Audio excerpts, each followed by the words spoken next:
इन लोगों की हालत तो तराजू पर चढ़े हुए जिंदा मेंढकों की जैसी है। बाजी यही तो है कि तेजस्वी यादव क्या करते हैं कि नारेबाजी करते हैं, मुसलमानों के जज्बात में आग लगाते हैं और मुसलमान चूंकि बात पर मुकेश सहनी प्रेस कॉन्फ्रेंस करने की धमकी देते थे और तेजस्वी का हाथ पैर फूलता था। नमस्कार। बिहार विधानसभा चुनाव को कुछ दिन बाकी है। सदब इकबाल मैम हमारे साथ हैं। ये जनसुराज की प्रवक्ता है, प्रदेश प्रवक्ता है। इनसे हम बात करेंगे कुछ ऐसे ज्वलंत मुद्दे जिसपे लोगों की नजर नहीं है या है भी तो कॉन्सेप्ट क्लियर नहीं है। सदब जी, सबसे पहले बहुत स्वागत है। बहुत शुक्रिया आपका और आपके तमाम दर्शकों की खिदमत में सलाम अर्ज़ है। ओके, पर अच्छा उर्दू बोलती हैं। बहुत शुक्रिया। सदब जी, एक बात बताइए, जिस तरीके से महागठबंधन के लीडर नेता प्रतिपक्ष तेजस्वी यादव को अब घोषित कर दिया गया है कि अगर इंडिया गठबंधन जीतती है तो मुख्यमंत्री के चेहरा वो रहेंगे और मुकेश सहनी जी उप मुख्यमंत्री के। सपना बड़ा अच्छा है। अब एक बात बताइए कि जो लोग ये बोलते थे कि माइनॉरिटी को हम बहुत मानते हैं, और जिसकी जितनी संख्या भारी उसकी उतनी हिस्सेदारी, कहाँ गया ये जुमला?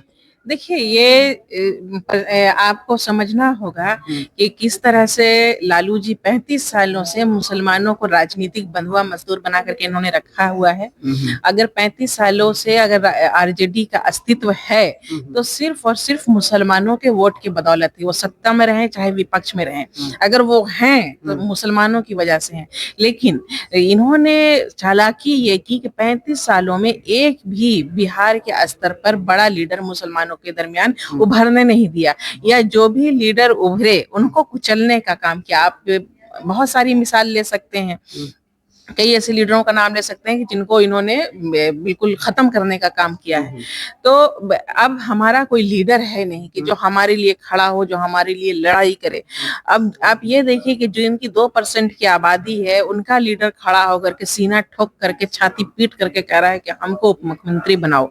और ये देखिए कि उस लीडर के होने की वजह से आज महागठबंधन दबाव में है और वो लीडर की उप मुख्यमंत्री की और चेहरे की घोषणा होती है कि कहीं ऐसा ना हो कि वो इलेक्शन से पहले भाग जाए और इनकी जो है 2% की जो वोट आने की जो संभावना वो भी खत्म हो जाए।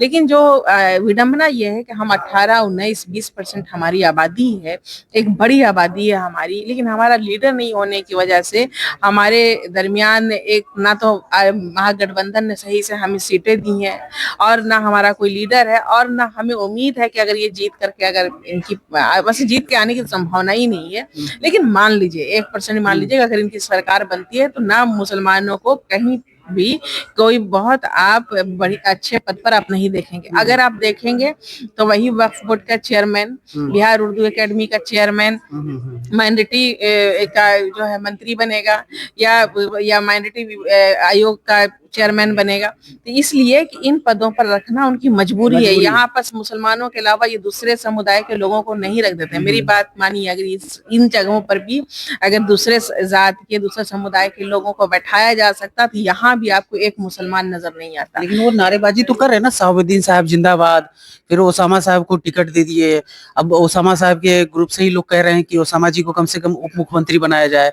तो नारेबाजी तो कर रहे हैं तेजस्वी यादव। देखिए, नारेबाजी यही तो है कि तेजस्वी यादव क्या करते हैं कि नारेबाजी करते हैं, मुसलमानों के जज्बात में आग लगाते हैं और मुसलमान चूंकि जोशीली कौम है तो वो जानते हैं कि मुसलमानों को आवेश में ला करके और इनके आवेश का फायदा उठाया जाए और वोट बटोरा जाए, और ये काम ये लोग हमेशा से करते रहे हैं। लेकिन इस बार क्या हुआ है कि आपका इस बार का जो सीन है वो हर इलेक्शन से अलग है। आपने देखा है कि किस तरह से इन लोगों के सीट बंटवारे को लेकर, टिकट बंटवारे को लेकर के आखिरी समय तक इन लोगों में ये तय नहीं कर पा रहे थे कि किस पार्टी को, अपने गठबंधन की किस पार्टी को कितनी सीटें दी जाए। तो कारण ये था कि जनसुराज, इनको ये था कि जनसुराज के तमाम कैंडिडेट क्लियर हो जाएं, कहां से कौन लड़ रहा है, उसके बाद हम अपनी सीट की घोषणा करें। तो ये इस तरह से डरे हुए हैं, इस तरह से सहमे हुए हैं कि अब इनको अंदाजा हो चुका है कि इस बार इनकी जीत मुश्किल है और जनसुराज आकर के इन तमाम लोगों का खेल बिगाड़ने का काम किया है। और मुसलमानों को जिस तरह से इन लोगों ने यूज किया है वो मुसलमान को समझ में आ गया है।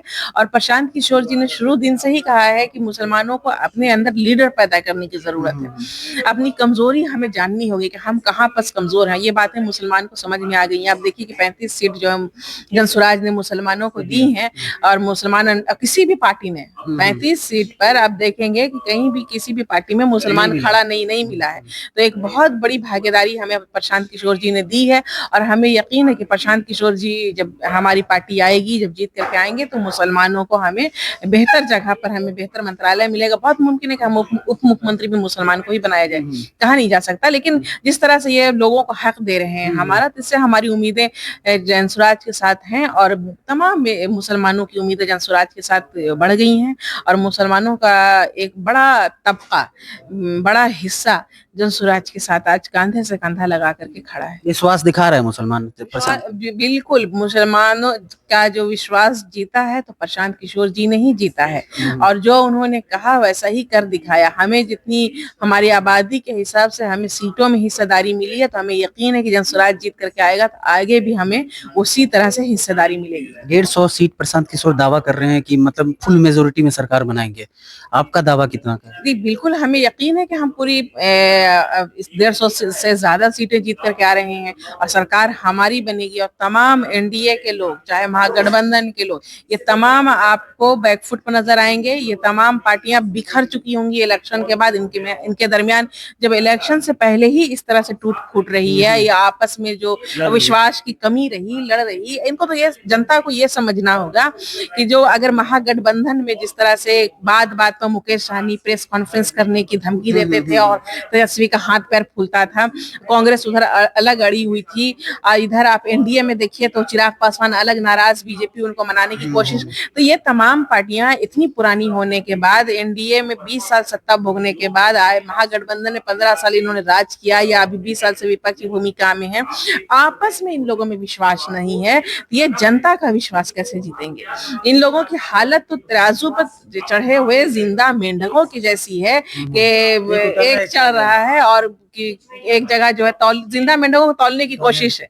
तो ये कामयाब नहीं होंगे और आप बुरी तरह से इनकी हार होगी। बुरी तरह से सुना सदफ इकबाल मैम को सीधे तौर पे ये कह रहे हैं कि प्रशांत किशोर के जो दावे हैं 150 सीट को लेके, वो दावे पूरी तरीके से धरातल पे सच साबित होने वाले हैं। और दो गठबंधन एनडीए और इंडिया की बात कर ले, ये दोनों मुंह के खाना पड़ेगा और तराजू पे चढ़े हुए मेंढक की तरह है। फिलहाल इस वीडियो खबर के माध्यम से अब अपने विचार जो है हमारे कमेंट सेक्शन में जाके कर सकते हैं। बने रहे हमारे साथ।